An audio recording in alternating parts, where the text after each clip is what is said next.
En aquel tiempo, el ángel Gabriel fue enviado por Dios a una ciudad de Galilea llamada Nazaret, a una virgen desposada con un varón de la estirpe de David, llamado José. La virgen se llamaba María. Entró el ángel a donde ella estaba y le dijo: alégrate, llena de gracia, el Señor está contigo. Al oír estas palabras, ella se preocupó mucho y se preguntaba qué quería decir semejante saludo. El ángel le dijo: no temas, María, porque los ha hallado gracia ante Dios. Va a concebir y dar a luz un hijo, y le pondrás por nombre Jesús. Él será grande y será llamado Hijo del Altísimo. El Señor Dios le dará el trono de David, su padre, y reinará sobre la casa de Jacob por los siglos, y su reino no tendrá fin. María le dijo entonces al ángel: ¿cómo podrá ser esto, puesto que no yo permanezco virgen? El ángel le contestó: el Espíritu Santo descenderá sobre ti, y el poder del Altísimo te cubrirá con su sombra. Por eso el santo que va a nacer de ti será llamado Hijo de Dios. Ahí tienes a tu parienta Isabel, que a pesar de su vejez ha concedido un hijo, y ya va en 6º mes, lo que llamaban estéril, porque no haya nada imposible para Dios. María contestó: yo soy la esclava del Señor, cúmplase en mí lo que me has dicho. Y el ángel se retiró de su presencia. Palabra del Señor. Gloria a ti, Señor Jesús.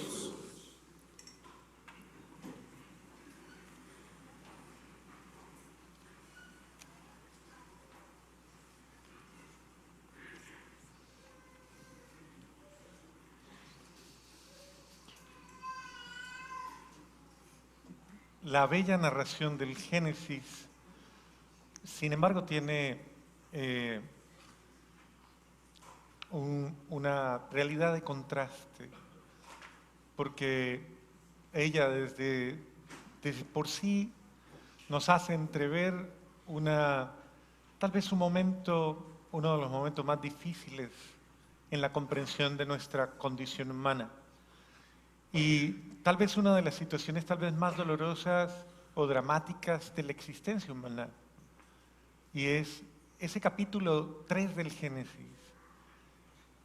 Narra precisamente, podríamos decir, el primer conflicto creacional. El conflicto más grande que haya podido existir en la creación después de la rebelión de los ángeles. Después de que se rebelaron los ángeles contra Dios. Y cuando hablamos de esto, nos vamos siempre al dato bíblico, ¿no? Nos damos a la experiencia bíblica, porque tenemos que superar incluso la tentación de, dentro de un racionalismo muy humano, uno muchas veces tiende a ver todas estas figuras bíblicas como fabulescas, como fábulas o como simplemente cuentos religiosos, y de pronto dentro de toda la filosofía, dentro de toda la mentalidad humana, uno ve eso y uno dice, todo eso es una fábula, ¿no? Es fabulesco. Incluso el paraíso, a veces la gente tiende a ver, tenemos la tentación de ver esto como si fuera un cuento simplemente, pero no nuestra historia, no una historia real, no una historia de un hecho de vida, de existencia, no, sino simplemente algo fantasioso. Más allá de eso, subyace una verdad y subyace algo que obviamente no puede ser comprendido sino desde una experiencia real de Dios. Por eso dirá el apóstol San Pablo con tanta autoridad: las cosas del Espíritu no son entendidas por el hombre carnal. Solo el hombre espiritual es capaz de entenderlas. Lo dirá nuestro Señor Jesús en el Evangelio según San Juan, capítulo 3, en el diálogo íntimo, precisamente con Nicodemo. Cuando Nicodemo no entiende lo que Jesús le está hablando, le dice Jesús: lo que nace de la carne es carne, y lo que nace del espíritu es espíritu. El hombre carnal no entiende lo espiritual. Eso quiere decir que hay que entrar a otro nivel, hay que subir otro nivel y no quedarnos solo en el nivel de la carne.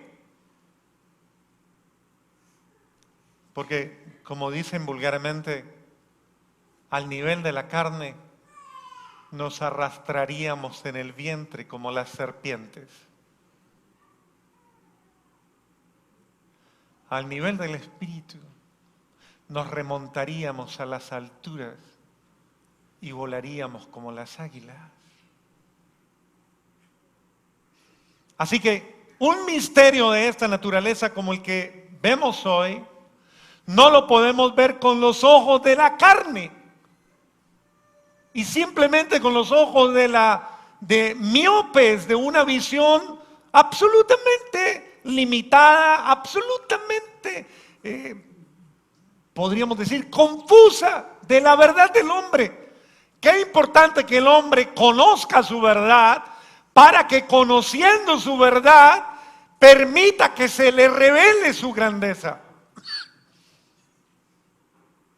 y comience a aspirar a los bienes eternos, a lo supremo, a lo sublime, a lo grande, y comience a dejar de tener este apego por lo que pasa, por lo que muere, por lo que se consume, por lo que desaparece. ¿Qué quedará de ti después de tantos afanes, de tantas luchas, de tantos sinsabores? ¿Qué quedará de ti? El sabor de la amargura y tal vez simplemente la elocuencia de unas cenizas que algún día tal vez recuerde a alguien o no. Pero ¿qué quedará de ti y de tanta lucha? La memoria de tu pensamiento, de tu existencia se irá y se borrará. Y tal vez no quedes ni en la mente de nadie, porque llegarán días en que nadie te recuerde. Llegarán días en que solo estarás en el pensamiento de Dios, como lo estuviste un día. Todo lo demás pasará. Y sin embargo, tu oportunidad, tu momento, tu hora clave, la perdiste porque te enredaste, te mezclaste en medio de cosas que te robaron la vida sobrenatural y te pusiste a gastarte y desgastarte en todo lo vano que pasa. ¿Y qué pasó con tu cielo? ¿Y qué pasó con tu eternidad? ¿Y qué pasó con tu felicidad? ¿Y qué pasó con tu plenitud? ¿Y qué pasó con tu salvación? Tu alma no lo entendió, tu espíritu no lo comprendió y te ahogaste en una existencia vana, humana, en la insensibilidad de la inconsciencia de un hombre que ha perdido el don sobrenatural y ha olvidado a Dios su Padre. Y entonces, ¿qué será de ti? ¿Qué será de tu alma? Tal vez navegando en el limbo. A eso será lo que le llaman purgatorio, el limbo de una existencia sin destino y sin destinatario. ¿A dónde van los que nunca se decidieron? Los que nunca se definieron, los que nunca aprovecharon, los que se consumieron y vivieron por nada, los que murieron dejando pena y tristeza. ¿A dónde va su alma? ¿A dónde su espíritu? ¿Dónde su eternidad? ¿Dónde? Tal vez en la nada, en el vacío. Dios te respeta, y si tú no optaste, y si tú no decidiste, ¿para dónde te fuiste? ¿Cuál será el horizonte de tu existencia? ¿A dónde llegará tu vida, tu alma? Tienes un alma amada, creada, pensada, soñada por Dios. Desde antes de que tú misma o tú mismo soñaras existir, Dios te pensó, te soñó, te deseó, te amó y quiso que existieras. Y por eso te dio la vida, para que tú con Él compartieras la alegría de existir en Él por libertad propia, no por imposición. Por el regalo de la vida, la gracia, Dios te participó toda su esencia, te participó toda su grandeza, te participó toda su grandeza, su belleza, su poder, todo lo que Él es, te lo dio. Todo su amor, todo eres tú. Y naciste. ¿Fuiste la alegría para los que te rodearon? Claro que sí lo fuiste. Pero más que para ellos, fuiste alegría para Dios. Porque te amó primero. Y naciste antes de que alguien te hubiera deseado, o amado, o soñado. Te amó. Y deseó que vinieras a la existencia porque deseó tenerte para siempre. Dios deseó tenerte para siempre. Él te deseó desde la eternidad. Deseó ser para ti. Pero te dejó en libertad. Te dio un paraíso. Te preparó un paraíso. Un paraíso de vida. Nada que hacer. Todo lo dispuso, todo lo hizo bien, maravillosamente bien, perfecto. Todas las perfecciones de la creación no son más que la razón elocuente de un verdadero Padre creador de todos los hombres, que ha amado tanto al hombre que le ha preparado lo mejor para mi hijo. Porque lo amo. El cantar de los pájaros, el ruido del aire, la brisa suave, la textura de las flores, la ricura de los alimentos, absolutamente todo lo creado, todo lo visto, de lo que tú te has deleitado, Dios lo ha preparado para decirte con esplendor y grandeza: te amo. Todo lo preparé para ti, porque te amo. Y quiero que vivas feliz en mi paraíso de amor. Así llamó Dios al hombre. Lo llamó a una existencia feliz, dichosa, feliz. Así ha amado Dios a cada hombre, a cada uno de nosotros, en cada generación, en cada época, en cada instante de la historia humana, en cada momento. Dios ha amado a ese ser humano ininterrumpidamente, particular y exclusivamente. Nadie pronuncia tu nombre más hermosamente que Dios. Dios se deleita cuando pronuncia tu nombre.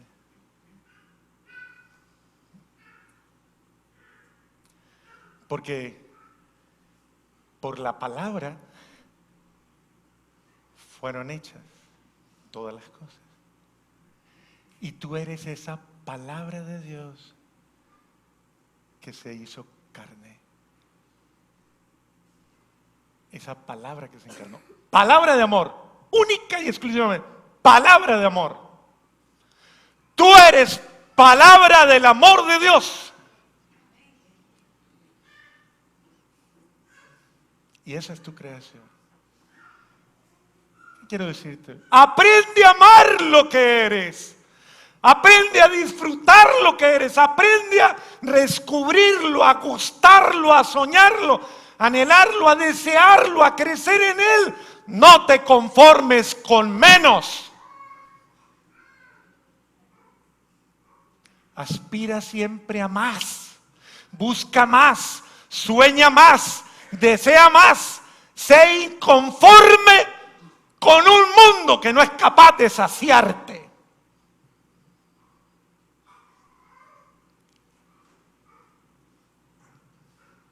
Y nunca pierdas el don de saber que tu existencia es sobrenatural. Tu existencia, hombre, es sobrenatural. Eres de la estirpe de Dios. Tanto que Él te llama hijo. Y tú le puedes llamar Padre. Porque en verdad lo es. Él te engendró. En Él has nacido. Desde Él has nacido.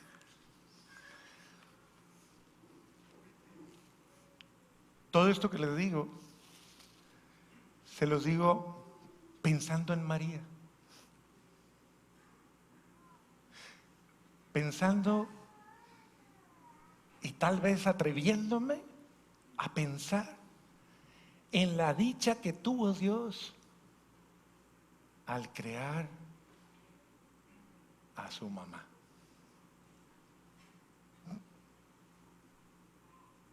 Después de que había tenido, porque podríamos hablar de esa manera tal vez atribuyéndole a Dios sentimientos muy humanos, pero dice el Concilio Vaticano II, no hay nada verdaderamente humano que no esté en el corazón de Dios. Entonces, si creemos que Dios es verdadero Dios, también debemos creer que en Jesucristo Dios es verdadero hombre, verdadero humano, verdaderamente humano, de la clase nuestra, de mi estirpe, humano. Pero Dios. Y desde esta perspectiva del texto del Génesis, podríamos hablar de que hubo una frustración. Cuando ustedes han tenido un hijo o una hija, yo creo que todos ustedes al tener un hijo y al tenerlo entre sus brazos, al besarlo, al acariciarlo, al verlo como una respuesta de la vida, como un regalo de la vida, yo creo que todos ustedes se han dicho, yo quiero que esta bebé sea lo mejor. ¿Tú algún día estuviste en los brazos de alguien que pensó así, soñó exactamente eso? Que esta hija no le falte nada, que este hijo nunca le falte nada, que esta hija sea feliz, que sea plena, que todo le vaya bien, que todo le bendiga, que todo le funcione, que consiga lo mejor, que se realice, que tenga lo mejor de la vida, todas las bendiciones. Y por eso tal vez muchos de ustedes incluso fueron llevados, consagrados, bañados, vestidos, entregados a Dios en todas las formas. Porque hubo una madre y un padre que soñaron con un hijo feliz, absolutamente feliz. Y nunca les pasó o les puede pasar por la mente el que su hijo o su hija en algún momento de desgracia tenga la desafortunada situación de conocer ni el dolor, ni la mentira, ni absolutamente nada de todas esas cosas denigrantes que nunca pasaron o llegan a pasar por la mente, que a un hijo mío, podrías decirlo, a un hijo mío, a una hija mía, podrían pasarle. Primero yo doy la vida, primero me entrego, primero a mí, antes que a mi hijo le pase, antes que a mi hija le pase. Y así lo dijo Dios. Créame, Dios cuidó al hombre, lo guardó, lo cuidó, lo preservó. Y el hombre vivía en un paraíso de gracia. El hombre representado por Adán y Eva. En un paraíso de bendición, en un paraíso de gloria. Y en ese paraíso de gloria fue engañado. Engañado por el mentiroso de todas las épocas, de todos los tiempos. El que sigue engañando, el que sigue mintiendo, el que sigue falseando la verdad del hombre y vendiéndole fantasías que nunca llenarán ni su alma, ni su mente, ni su espíritu, ni su ser, ni su corazón. Nunca. Él seguirá mintiendo y encontrando incautos que le sigan torpemente para llevarlos, como cuenta la historia del flautista de Hamlet, que llevando al son de la flautita sacó a los ratoncitos y los llevó a ahogarse en el lago. Así hace el mentiroso. Solo te fantasea, te manipula y te quita la vida. Ese Dios no se quedó contento con eso, con que el mentiroso hubiera engañado al inocente, porque el hombre era el inocente, el incauto. Y no se quedó contento Dios con que ese hombre hubiese cometido un error. ¿Cuál fue el error del hombre? El único error del hombre. No, ni siquiera la desobediencia. ¿Sabe cuál fue el único error humano? En ese contexto genesíaco, el único error humano fue este. No haber gritado a Dios: papá, ayúdeme. Sálveme que esta culebra me está molestando.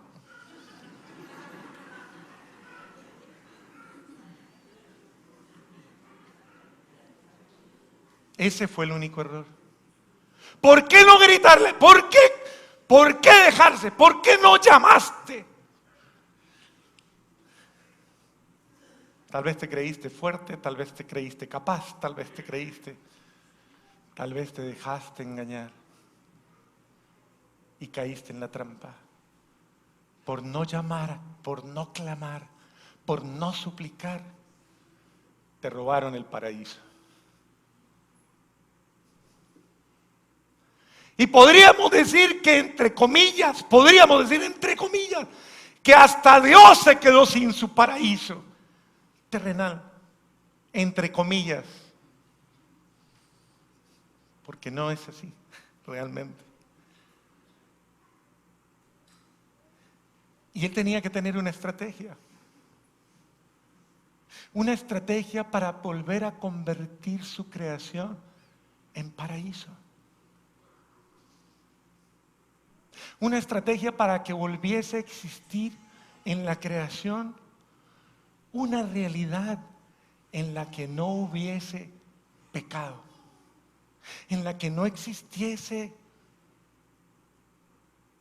traición, en la que no existiese ni separación, nada.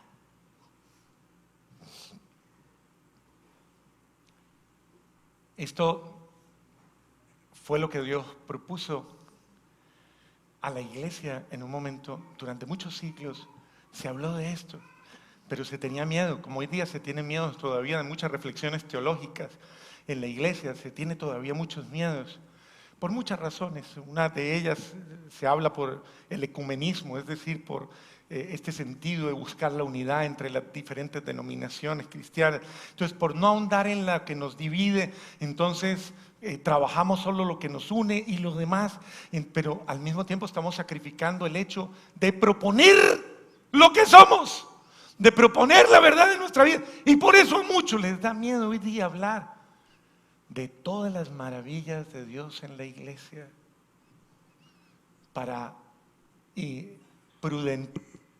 por un prudentismo falso, no llevar la verdad a su fin.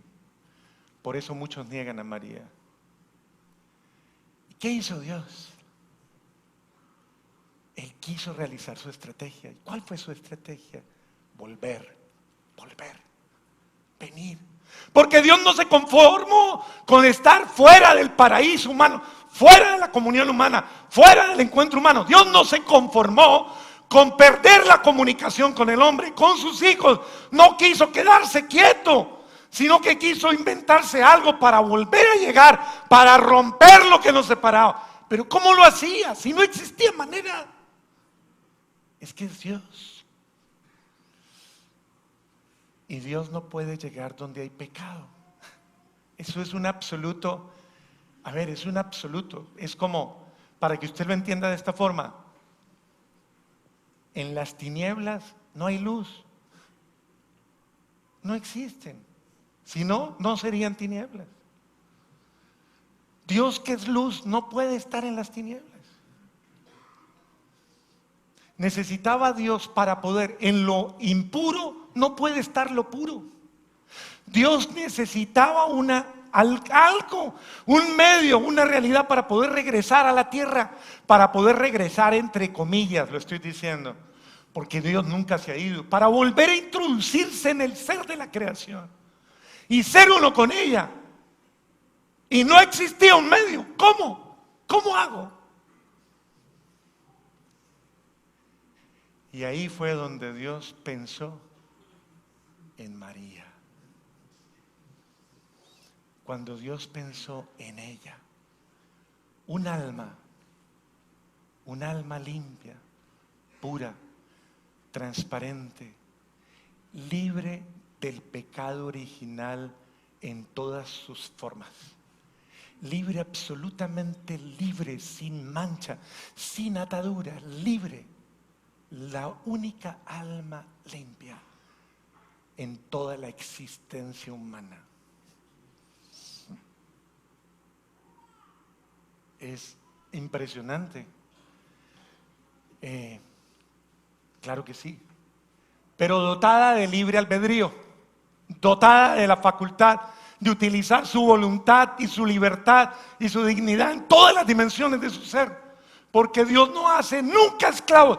Dios quiere que si tú quieres, quieras por libertad, no por miedo, no por obligación, no por conveniencia. Si tú quieres algo con Él, que lo quieras por amor. Y al pensar en la Virgen María, obviamente dispuso todo un pueblo, imagínense, toda una historia para preparar, toda una raza, toda una cultura, toda una mentalidad que estuviera dispuesta a Dios. El pueblo de Israel es el pueblo que Dios se reservó entre todas las razas de la tierra, se lo preservó único, lo salvaguardó, lo luchó, lo defendió, lo asistió, lo cuidó, se manifestó en contra de todos los demás pueblos.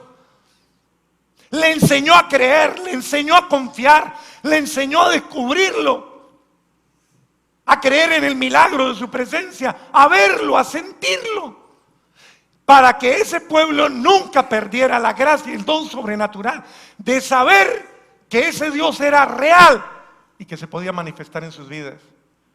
Y esa fe la transmitió de generación en generación. Es la fe, dicen los judíos, la fe de nuestros padres, y la decimos nosotros los católicos, la fe de nuestros padres, la fe de Jacob, de Abraham, de Isaac, de Moisés, de cada uno de los que han creído. Porque nosotros no tenemos una fe propia, sino una fe heredada Detrás de nosotros están todos los que han creído, todos.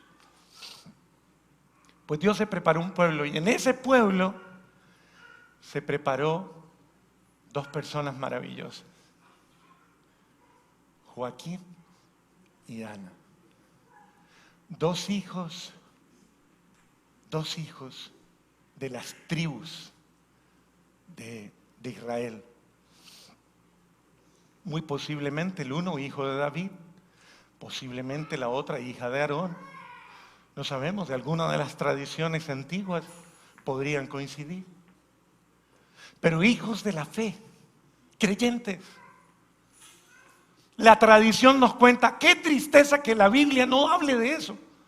Pero la tradición nos cuenta que Joaquín y Ana eran absolutamente fieles a Dios, absolutamente fieles. Pero Ana pasaba por un trance de la naturaleza. ¿Cuál? No podía tener hijos. Era estéril. Y en unas entrañas secas, en unas entrañas estériles, no por la virtud de ellos simplemente, sino por el amor de ellos a Dios, la oración y la plegaria de ellos. La tradición cuenta que Joaquín y Ana le clamaron a Dios un hijo, pero le dijeron, será consagrado a ti, será tu hijo, y nosotros desde ya te lo ofrecemos. Y esa fue una petición que ellos la hicieron peregrinando.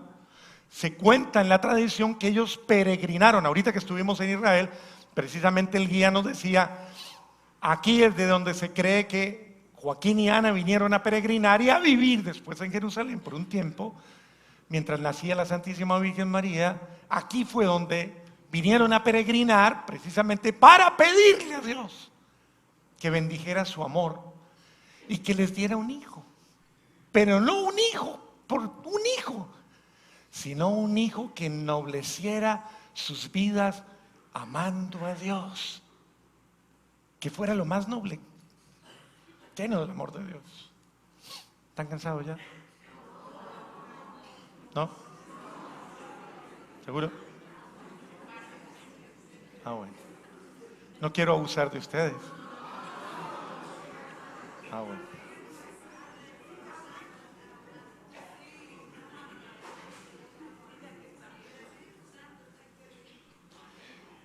Entonces, Joaquín y Ana en plegaria ferviente, con nada más que su humilde plegaria y su humilde oración, fueron al templo a orar.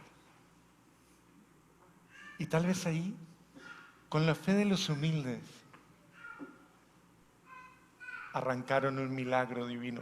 Coincidió, miren lo bello, coincidió la súplica humilde de los justos, la súplica humilde de los santos, dos santos hijos de una tradición santa.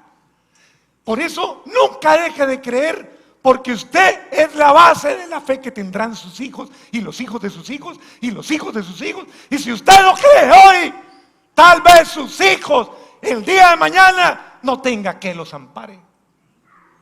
Así que usted es el eslabón de santidad, de gracia y bendición de todas las generaciones futuras. Como lo fue Ana, recibieron una tradición de santidad y rogaron a Dios. Y Dios, que se moría de deseos por hacer su obra, se encontraron dos deseos, el deseo de la Trinidad con el deseo de esta pareja, que vivía en gracia como lo hacían en el principio, aunque llevaran en sí la mancha del pecado, ellos estaban llenos de virtud. Su cuerpo estaba marcado, sí, pero su espíritu estaba absolutamente inmaculado y puro por el deseo de Dios. Y Dios encontró en la plegaria de estos hijos el hogar perfecto para traer el ser más maravilloso que ha existido y que existirá sobre la tierra y en la creación, su mamá. Si usted tuviera el poder de crear el alma de su mamá, usted, o crear el alma de un hijo, si Dios le diera la potestad de preparar todo esto, ¿usted qué haría? ¿Cómo lo haría? Si Dios le diera ese poder, esa sabiduría de usted poder decir, ¿cómo lo haría? ¿Qué le haría? A lo mejor muchos de aquí dirían, no, cambiaría a mi mamá por otra, tal vez, no sé. Yo personalmente digo, me quedo con la mía, bendito sea Dios. Si no, no fuera lo que soy hoy día. Porque igual yo soy el hijo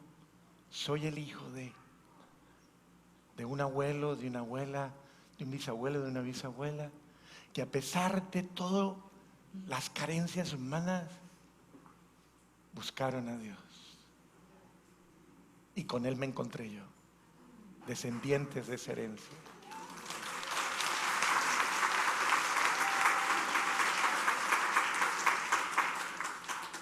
Sus nietos, sus bisnietos, sus tataranietos se van a encontrar con esa misma bendición que usted hoy está amasando, que usted hoy está viviendo, que usted hoy está luchando, que usted hoy está llevando con ganas, con ánimo, con alegría.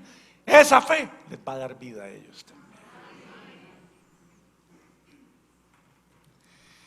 Pues bien, Joaquín y Ana fueron el escenario más hermoso, preparado por toda una tradición de un pueblo. Yo me voy a atrever a decir algo. Joaquín y Ana fueron lo mejor de toda la tradición judía hasta ese momento. ¿Lo mejor en qué sentido? En ese sentido de la gracia de Dios, de llegar a la altura de estar listos y preparados para los planes de Dios. Su hogar está así, de preparado. Pues Joaquín y Ana vivieron ese milagro maravilloso. Y ahí, en ese hogar humilde y en ese vientre aparentemente seco, pero en ese corazón encendido, absolutamente encendido por el amor a Dios, nació María, la purísima, la inmaculada, la sin mancha, la sin pecado. Y ahí se volvió a crear el paraíso sobre la tierra. Dios pudo volver a tener un paraíso terrenal en una criatura, en un alma, en un corazón. Y ahí Dios sonrió, lleno de alegría, porque toda la belleza, todo el sueño, todo el esplendor, toda la maravilla de su ser se hallaba diminuta, pero creciendo en el vientre de una mujer justa y santa. María nació para que el cielo y la tierra se unieran, para que Dios volviera, y no de cualquier manera, sino en propia carne humana. Por eso la grandeza de María es tan bella, tan hermosa. Por eso es importante que nosotros entendamos, María es estrategia de Dios. María es esa arma secreta de Dios para la salvación del mundo, del hombre en todas las realidades.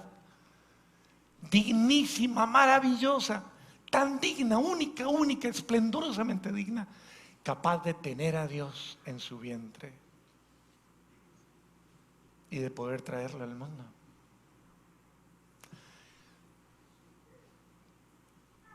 Que nada nos lleve a perder la visión del amor a ella y de la oportunidad que Dios nos da en ella. María ha venido para ser ella y desde ella la fuente de la nueva creación. En María, voy a decir algo que puede sorprender y que puede, pero ya lo dijo Santo Tomás de Aquino, entonces ya. En el vientre de María, en el ser de María, en la naturaleza de María, en la humanidad de María, Dios volvió a crear al hombre. Por eso debemos volver a nacer del vientre de María, buscarla, entrar en ella. Decía San Luis María Griñón de Montfort, si Dios no encontró un medio mejor para llegar al hombre, hubiera podido llegar en ovni, ¿no? O por ondas electromagnéticas o quién sabe, extrasensoriales. Y quiso llegar por el vientre humilde de ella. Si Dios no encontró un medio más grande para llegar, ¿encontraremos nosotros uno más digno? Pues por eso San Luis María Griñón de Montfort dijo, por María a Jesucristo. Vayamos por María a Jesucristo, porque ella es el mejor camino para llegar a Él. Y por Él al Padre.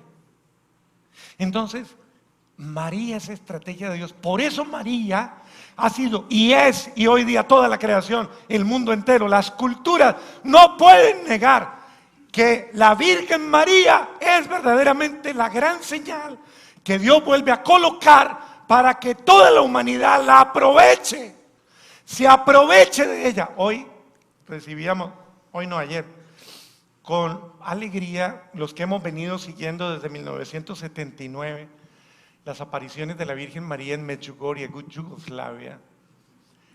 Con alegría las palabras del cardenal, se me olvida ahorita el nombre, que proclamaba y decía que el Papa lo había enviado para evaluar el fenómeno, para mirar, observar, evaluar, y ya con lo que él había evaluado le había dicho el Papa, este lugar puede ser abierto públicamente para las peregrinaciones de todo el mundo. La gente puede venir sin que se escondan, sin que oculten su fe. ¿Por qué? Comenzó a hablar de los signos y dijo, se da año tras año un encuentro de 50,000 jóvenes, conversiones sin cuartel, a toda hora, vidas nuevas, personas que se encuentran con Dios. ¿Qué está pasando?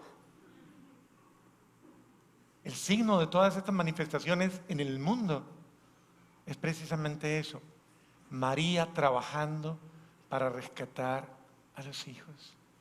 Porque ella hace lo mismo, no quiere que ninguno se pierda. María es la incansable mamá detrás de los hijos, buscándolos, sacándolos, limpiándolos, devolviéndolos al amor del Padre, al amor de Dios, para que eternamente compartan con ella la alegría y la felicidad de haber sido creados para Dios y para la eternidad, y que no se enreden ni se pierdan en esta temporalidad de 20, 30, 40, 50 y de pronto 80 o 90, pero de ahí no pasa.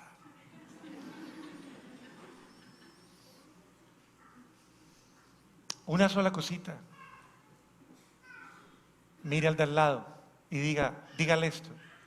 Tal vez a usted le falta poco para irse.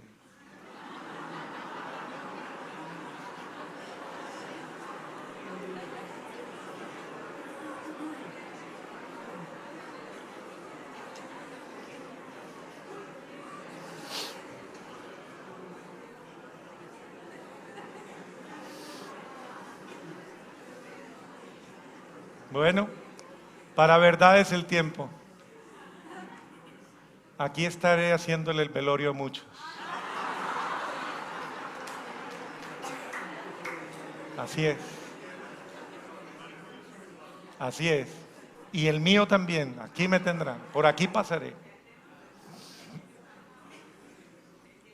Ustedes dos, está bien, aquí esperamos, tranquilos.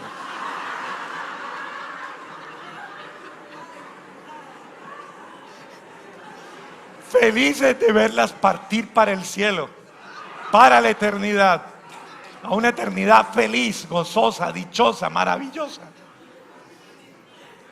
Sin nada, con solo amor, alegría, todo lo demás de aquí ya suficiente. Muy bien. María es la amiga de la salvación. María es la amiga de mi felicidad eterna. María es mi aliada, mi abogada, mi cómplice. Ella quiere que yo me deje ayudar por ella. Ella quiere que yo me deje guiar por ella. Como hijos buenos, dejémonos educar por María. El Papa Benedicto decía una cosa muy linda en Aparecida, Brasil, donde tuve la oportunidad de estar con él cuando se hizo la 5ª conferencia del episcopado latinoamericano. Y él llegó allá y el discurso que impartió fue este. Y a mí me impactó muchísimo cuando lo dijo, porque era de verdad una luz hermosa en todo este escenario maravilloso. Decía, vengan a la escuela de María. Déjense instruir por ella. Siéntense a sus pies como discípulos dóciles. Escúchenla. Déjense guiar por ella, porque ella los conduce sin equívocos al Salvador. María Santísima es pues puesta en nosotros como una luz que brilla y que no se oculta. La luz de la pureza, la luz de la belleza, es decir, de todo lo soñado, de todo lo maravilloso. María es como cuando han visto la luna de estos días. Los enamorados, ¿no? Sobre todo. Se han inspirado. ¿Alguno le ha regalado la luna a usted? Bueno. Si uno se pone a ver la luna y uno dice, qué hermosa esa luna. Hermosísima. Pues, y eso es un astro. Imagínense, es un astro. Ella es la mamá de Dios. Así que contemplarla, mirarla, amarla, seguirla, buscarla, desearla, es lo mejor que usted puede hacer. Que su alma se enamore de más. Oiga, no se enreden tanta cosa, no se enreden tanta vaina. No, de verdad. Y no quiero con esto llamar vaina a su marido ni a su mujer, nada de eso. O sea, no se enreden tanta cosa, ¿verdad? No, de verdad. Enamórese de quien vale la pena, de verdad. No que no valga la pena lo que tiene al lado, vale la pena, pero es que en comparación, o sea, no se compara, no hay igual. Es de verdad la única, la amada, la bien amada, la amada por Dios. Mire, es tan bella que hasta Dios se enamoró de ella.